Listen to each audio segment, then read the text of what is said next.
In this video, we're just going to get some practice setting up null and alternative hypotheses for a hypothesis testing problem regarding two population means. So in our problem right here, we've got 200 observations were randomly sampled from a recent SAT reading and writing test. The same students took a reading test and a writing test, and their scores are shown below. So we've got student number 1, here is their reading score, here's their writing score. For student number 2, here's their reading score, here's their writing score, and so on and so forth. State the null and alternative hypotheses used to test the claim that there is a difference between the average reading scores and the average writing scores. So before I can do anything else, the first thing that I should be doing in a problem like this, first of all, we want to make sure we do have two separate populations. In this case, we've got our reading scores and we've got our writing scores. So we've got two separate data sets that I want to talk about. I need to make the determination, is this an example of paired sampling or is this an example of independent sampling? Meaning, if I look at the reading scores and I was to pick one reading score at random, let's say I pick student number 3's reading score, is that going to correspond to one particular writing score over here? And in this case, it probably only makes sense to compare student number 3's reading score with student number 3's writing score.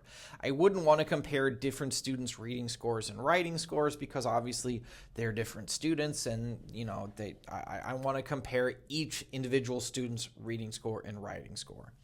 So that's what tells me, I'm going to be working with paired sampling here. So this is an example of paired sampling, which is what we're focused on mostly in this section. So if we're working with paired sampling, what that means is that my parameter is going to be mu sub d, the mean of the differences.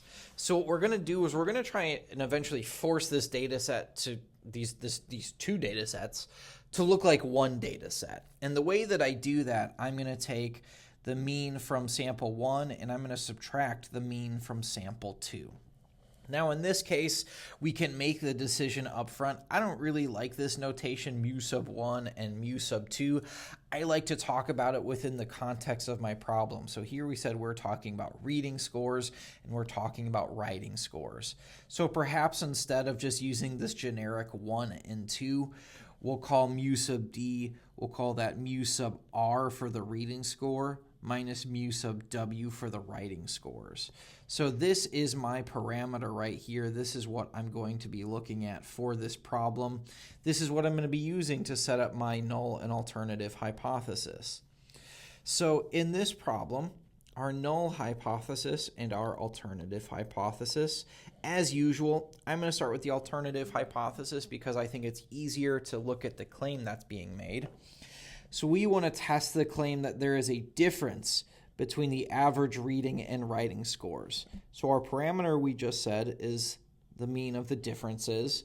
And if there's a difference, what that would mean here if we subtracted them, mu sub r minus mu sub w, if the mean of the reading scores is different than the mean of the writing scores, what that means is I'm going to get some number when I subtract them. What matters is what I'm not going to get is 0, because if they were the same, I would get 0.